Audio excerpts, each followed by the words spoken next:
ભરૂચ શહેરના સોનેરી મહેલ રોડ ઉપરથી સરકારી દુકાનોને બિલ્ડર સામે મિલીભગતથી વેચી નાખનારાઓ સામે પગલાં ભરવા સ્થાનિક રહીશો દુકાનદારોએ જિલ્લા કલેક્ટર તેમજ જિલ્લા પોલીસ વડાને લેખિતમાં રજૂઆત કરી ન્યાયની માંગણી કરી છે।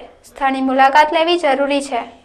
ભરૂચ શહેરના સોનેરી મહેલ રોડ ઉપર આવેલા જગદીશ શોપિંગ સેન્ટરની દુકાનો સ્થાનિક કાઉન્સિલરે બિલ્ડર સાથે મિલીભગત કરી સરકારી દુકાનો ખાલી કરાવી વેચી મારવાનું ષડયંત્ર રચવામાં સ્થાનિક દુકાનદારોએ ભરૂચ જિલ્લા કલેક્ટર તેમજ એસપીને લેખિતમાં રજૂઆત કરી નગરપાલિકા પ્રમુખ, ચીફ ઓફિસર, સ્થાનિક કાઉન્સિલર, નગરપાલિકાના એન્જિનિયર આરવી પટેલ સહિતના લોકો સામે ફોજદારી ગુનો દાખલ કરાવવાની માંગ કરી રજૂઆત કરી છે। 4 દિવસ અગાઉ અમે નગરપાલિકાને જાણ કરી હતી કે અમારી બાજુમાં જે દુકાનો તોડવાનું કામ ચાલી રહ્યું છે એના લીધે અમારી દુકાનને નુકસાન થઈ રહ્યું છે।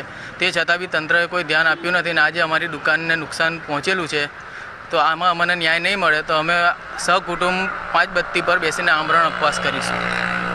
ભરૂચ શહેર 5 બત્તીથી સોનેરી મહેલ જતા રસ્તા ઉપર આવેલ જગદીશ શોપિંગ સેન્ટરની 4 દુકાનો બાબતે વિવિધ સમાચાર પત્રો તથા મીડિયા ચેનલોમાં પ્રસિદ્ધ થયેલ સમાચારને આધીન આ ખુશાલો રદિયો કરી ખરી હકીકતથી વાકેફ કરવામાં આવે છે કે સન 1983-84ની સાલમાં નગરપાલિકા દ્વારા સ્ટેશનથી મહમ્મદપુરા જતા રસ્તો પહોળો કરવાના કામે 5 બત્તી વિસ્તારમાં રંગ ઉપવનના દરવાજા પાસે આવેલ દુકાનોને રસ્તામાં સામેલ કરતા નામદાર કોર્ટના હુકમ અન્વયે જે તે દુકાનદારોને વૈકલ્પિક જગ્યા તરીકે 5 બત્તીથી સોનેરી મહેલ જતા રસ્તા ઉપર 5 દુકાનદારોને વૈકલ્પિક જગ્યા ફાળવવામાં આવેલી દુકાનોની પ્રતિ દુકાન દીઠ માસિક લાયસન્સ ફી ₹60 અને વાર્ષિક લાયસન્સ ફી ₹720 હતી। આ દુકાનો પૈકી દુકાન નંબર 1, 2, 3 અને 5 કુલ 4 દુકાનના લાયસન્સદારોએ 5 બત્તીથી સોનેરી મહેલ જતો રસ્તો પહોળો કરવાના કામે દુકાનોનો કબજો સ્વૈચ્છિક રીતે નગરપાલિકાને સુપ્રત કરવાનું લેખિતમાં જણાવતા નગરપાલિકાની કારોબારી કમિટીએ આ બાબતે વિસ્તૃત ચર્ચા કરી ઠરાવ નંબર 39 તારીખ 9/7/2015થી નિર્ણય કરેલ છે કે સદર રસ્તો શહેરનો એક મુખ્ય રસ્તો છે। આ રસ્તા ઉપર ટ્રાફિકનું ભારણ રહે છે।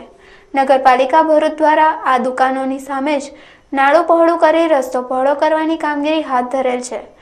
તે સુખદ વાત છે। આ દુકાનો વાર્ષિક આવક માત્ર ₹3600 છે અને જે તે સમયે બાંધકામનો ખર્ચ ₹20,000 જેટલો થયેલ છે।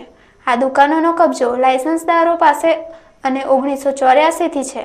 આજની તારીખે જો તેમને હટાવવામાં આવે તો તેઓને વૈકલ્પિક જગ્યા તરીકે અન્ય જગ્યા ફાળવવી પડે। નગરપાલિકાને શહેરના વિકાસ ભાગરૂપે આ જગ્યા રસ્તો પહોળો કરવાના કામે સ્વૈચ્છિક રીતે મળતી હોય તે સામે નગરપાલિકાને થતી વાર્ષિક આવક અને નગરપાલિકાને થયેલ બાંધકામને ખર્ચ નહિવત ગણાશે। ઉપરોક્ત વિગતો જોતા સદર દુકાનોનું બાંધકામ દૂર કરાવી તેને રસ્તામાં સામેલ કરવાનું ઠરાવેલ છે। થયેલ ઠરાવ મુજબ નગરપાલિકાએ આ દુકાનોનું બાંધકામ દૂર કરાવી તેને રસ્તામાં સામેલ કરવાની કાર્યવાહી હાથ ધરેલી છે। આ તમામ કાર્યવાહી શહેરના વિકાસ અને શહેરના હિતને ધ્યાનમાં રાખીને કરેલી છે।